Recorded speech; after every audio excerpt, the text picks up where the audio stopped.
BMW F850 GS Adventure 2019. L'abbiamo già provato in anteprima con il nostro perfetto e potete trovare sempre su YouTube e su moto.it la sua prova in strada e fuori strada. Ne torniamo a parlare nuovamente di questa moto perché BMW Italia ha organizzato qui in Sardegna, su queste belle strade, la presentazione per la stampa nazionale. L'occasione noi l'abbiamo sfruttata per chiedere proprio a BMW, a un responsabile BMW, nella fattispecie ad Andrea Silva. Abbiamo posto alcune domande che sono poi quelle scaturite dai vostri commenti che avete lasciato quando Andrea Perfetti ha scritto la sua prova.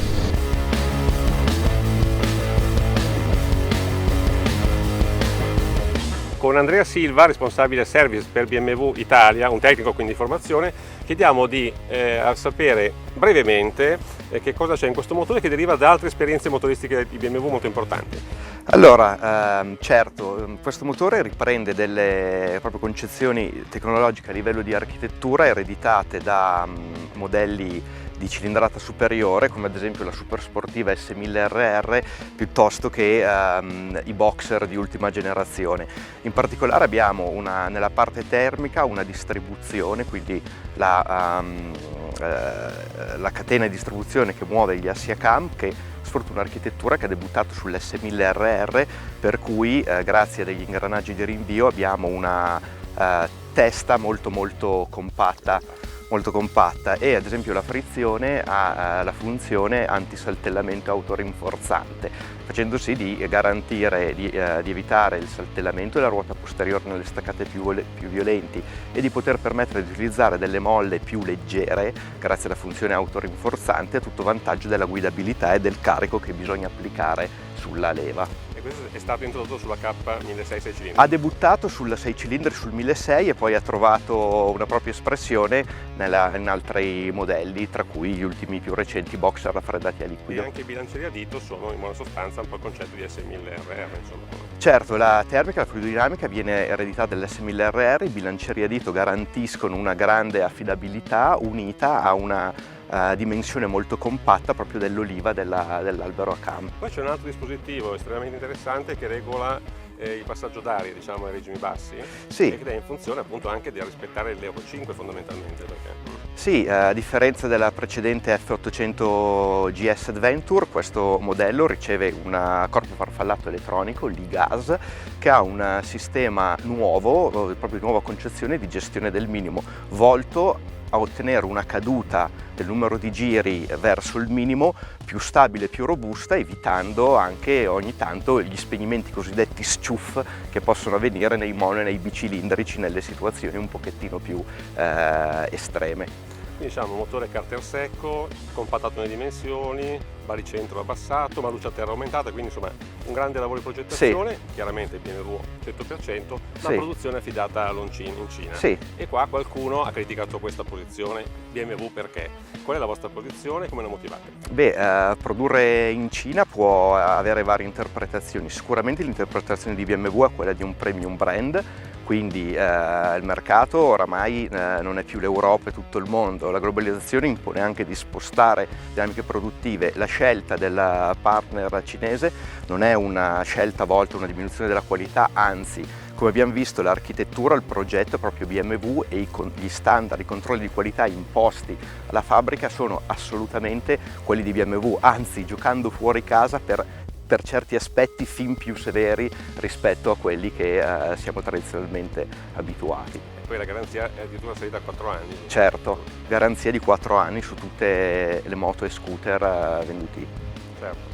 E poi la moto è assemblata a Berlino, però, giusto? La moto è assemblata a Berlino. Perfetto. E invece come mai la sospensione, ok, ESA come pacchetto aggiuntivo, ma forcella da 43 rovesciata non regolabile? Perché questa decisione? Allora, questa è una soluzione tecnica che sfrutta il fatto di avere un sistema elettronico di controllo della sospensione, ovvero sia la taratura di base della forcella è volta a soddisfare le più disparate condizioni di guida, ma la reazione della moto è gestita tramite le reazioni del monoamortizzatore posteriore da una centralina, quindi comunque viene garantito l'equilibrio della motocicletta sia nella guida su asfalto che nella guida in fuoristrada. Ecco, un'altra cosa che qualcuno si è chiesto è come mai questa, che è una versione Adventure, ha mantenuto le sospensioni di escursione uguale alla GS 850. La GS 850 aveva già un imprinting fuoristradistico, quindi abbiamo una moto che già di base è una on-off-road, un enduro. Già col 21. Insomma. Già col 21, quindi abbiamo già un assetto che è pensato sia per la strada che il fuoristrada. Il concetto Adventure, secondo BMW, introduce la versatilità e la propensione verso i lunghi viaggi, quindi il serbatoio maggiorato, anche un pochettino più fuoristrada, perché la posizione in sella, grazie al nuovo manubrio che è più alto di 15 mm, cambia in modo sensibile, soprattutto nella guida in piedi, quindi la guida fuoristradistica è ancora più propensa, e la sella, che di partenza è più alta, offre una maggior facilità soprattutto nello spostamento da seduto in piedi, tipiche delle situazioni in fuoristrada, quindi piccoli accorgimenti ma che caratterizzano profondamente la moto. Bene, con questo speriamo di aver risposto ad alcune delle domande che ci avete fatto in questo periodo, e a questo punto io ti ringrazio molto, Andrea, e noi andiamo a provare finalmente la F850 GS Adventure. Buon divertimento. Grazie, Andrea. Ciao. Per questo test la Adventure 850 è equipaggiata con le Metzeler Karoo 3, che si possono appunto avere come primo equipaggiamento al momento della scelta d'acquisto. Su questa moto è stato ruotato leggermente in avanti il manubrio e ripotenzionati i comandi per favorire la guida in piedi. Stessa cosa per quanto riguarda il comando del cambio, che è stato leggermente alzato per avere il controllo migliore con lo stivale da fuoristrada. Allora, dal punto di vista della guida, chiaramente rispetto alla GS 850 qui il serbatoio è più largo e quindi si sente tra le gambe, soprattutto se si avanza. Stando in posizione, diciamo, normalmente in piedi o arretrando leggermente, questa cosa non si sente. Adesso abbiamo il serbatoio pieno, è ovvio che 8 litri in più, sono circa 6 kg, è ovvio che si sentono.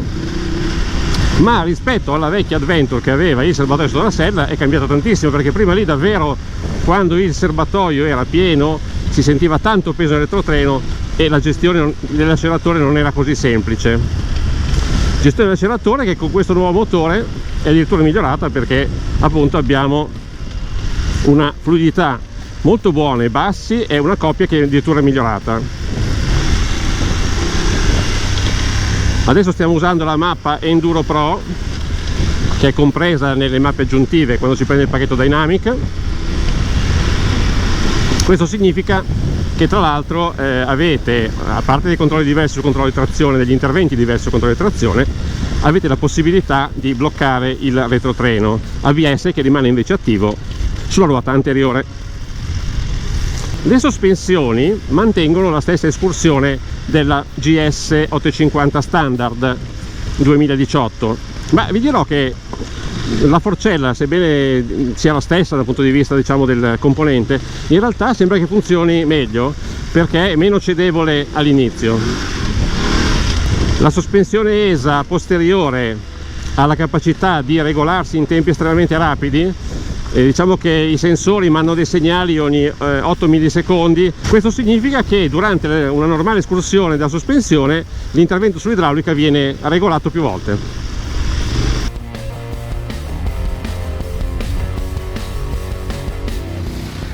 Ed eccoci nel misto. Naturalmente anche qui il fatto di avere le Karoo 3 chiaramente su un percorso stradale condiziona un pochino la guida, però si capiscono in ogni caso alcune differenze rispetto alla vecchia Adventure e anche alla GS 850 nuova, quella da cui deriva di fatto questa moto. In primo luogo cambia la posizione di guida, perché qui abbiamo la sella 15 mm più alta da terra, quindi da 8,60 a 8,75, il manubrio che è un pochino più alto, quindi 15 mm e con una piega diversa, il serbatoio che è più ampio, perché è vero che è più ampio qua davanti, ma anche dove appoggiano il ginocchio comunque è più largo. A serbatoio pieno significa anche avere qualche chilo in più sull'avantreno, ovviamente. La prima sensazione alla guida di questa moto, pensando alla GS 850, è che mentre quella moto sembra addirittura più piccola di quello che è, perché è molto reattiva, molto maneggevole, l'Adventure, col fatto di essere più sovradimensionata nelle sovrastrutture, chiaramente il fatto di dare una posizione di guida un pochino più larga, vedete avete anche il cupolino che è più alto, regolabile sempre in 2 posizioni, ci sono chiaramente i deflettori ai lati, che migliorano molto la protezione aerodinamica, che invece è alquanto carente sulla 850 standard.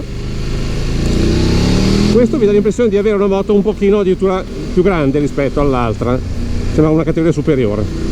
A non cambiare assolutamente è l'erogazione del motore, che è una delle cose più belle di questa moto, perché 95 cavalli sono una buona potenza, ma la cosa più importante è che la curva di erogazione del nuovo motore, che è 10 cavalli più ricco del precedente, soprattutto ha una curva di coppia che è migliore, quindi insomma scende, guardate, possiamo adesso anche, siamo in salita, 2000 giri, 50 all'ora, sentite, cosa che normalmente con un bicilindrico si fa un pochino più fatica ovviamente a salire da questi regimi. Complessivamente la moto pesa 15 kg in più a pieno di carburante e quindi cambia un pochino l'approccio con l'avantreno, che è sempre molto direzionale e ha una buona maneggevolezza. È un 21 che è un'ottima maneggevolezza, direi. Se passiamo alle cose che invece convincono un pochino meno, sono queste, sono abbastanza semplici da dire. Sono l'attacco della frenata, che inizialmente è un pochino arriva un pochino in ritardo, quindi bisogna, prima parte della corsa a leva è poco progressiva, poi invece la potenza c'è ed è più che sufficiente, anzi c'è veramente quello che serve in termini di potenza, anche per la guida su asfalto col passeggero. Ovviamente qui abbiamo un 21 che è abbastanza stretto, quindi è chiaro che non bisogna esagerare con la potenza frenante, soprattutto pensando anche a un impiego fuori strada. Altra cosa che non ci piace fino in fondo è la taratura della forcella, che comunque nella fase iniziale tende ad affondare un pochino rapidamente quando si tocca il freno, quindi si perde un po' di escursione iniziale. Il fatto poi che non si possa regolare, questo complica un pochino le cose. Questo è un misto molto stretto, poi proveremo anche sul veloce, a questo punto vedremo anche come va la moto lì.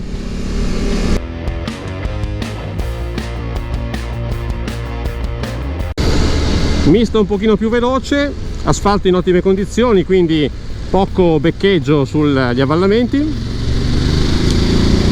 mappa dynamic, chiaramente appunto con le Caru3 saremo un pochino più attenti in curva, ma comunque vedete l'aderenza è buona, non manca.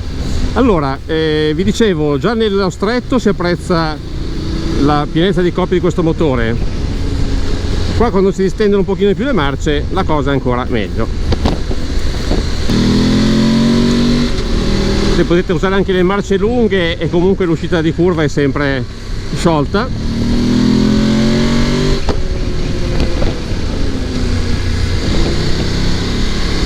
Dal punto di vista di comfort, chiaramente la Adventure protegge molto meglio della standard, l'assetto è ancora più comodo e quindi sicuramente per i viaggi vi troverete meglio. Capitolo calore, oggi non fa particolarmente caldo, quindi non si sente assolutamente nulla. Non crediamo che comunque in estate questo motore scaldi tanto, conoscendo come si comportava l'F850 GS. Qui è vero che ci sono i convogliatori un pochino più grandi intorno al motore, ma comunque il raffreddamento non dovrebbe disturbare.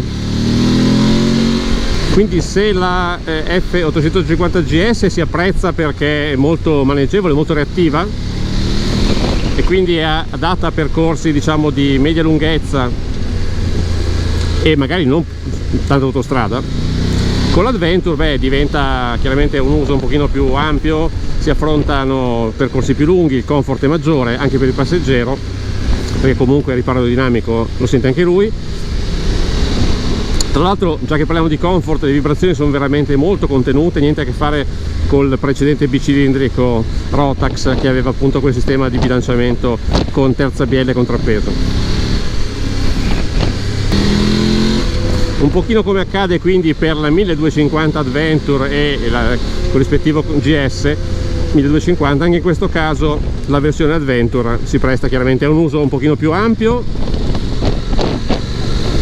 chilometri in più, comfort superiore, ma anche ancora divertimento quando c'è da guidare, come vedete.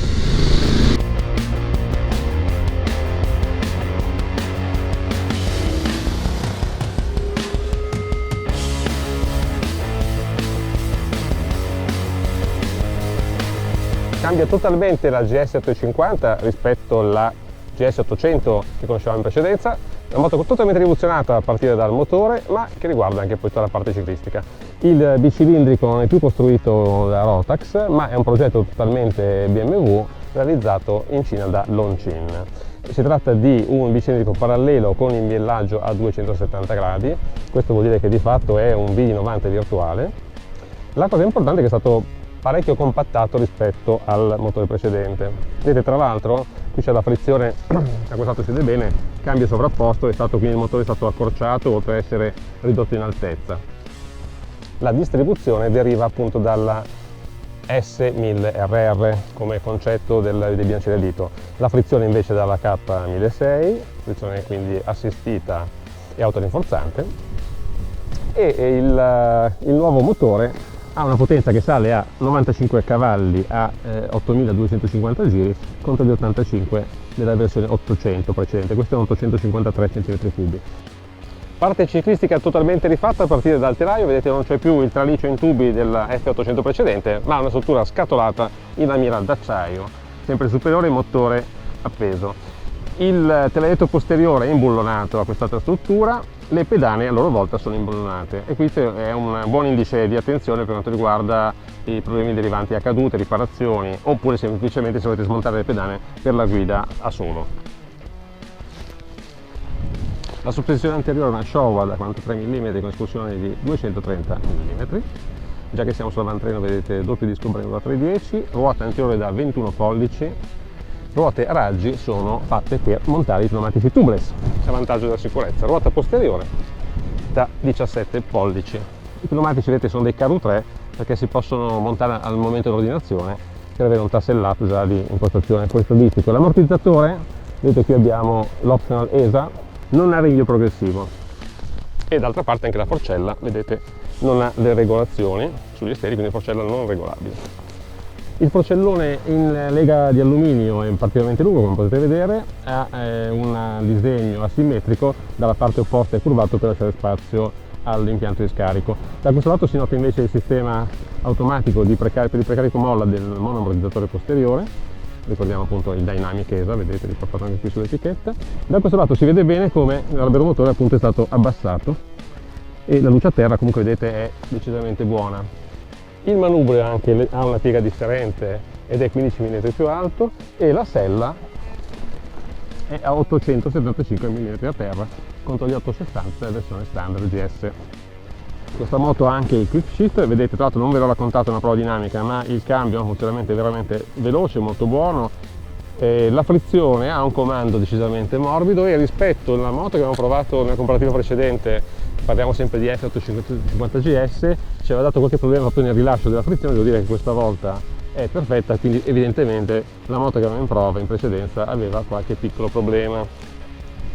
Prezzi a partire da 13.900 euro. Chiaramente poi dopo da qui si sale con i vari pacchetti, se li comprate tutti e quattro dovete prevedere circa 3.100 euro di differenza, poi c'è chiaramente la strumentazione e altro se volete arricchire di tutto la vostra GS 850 Adventure.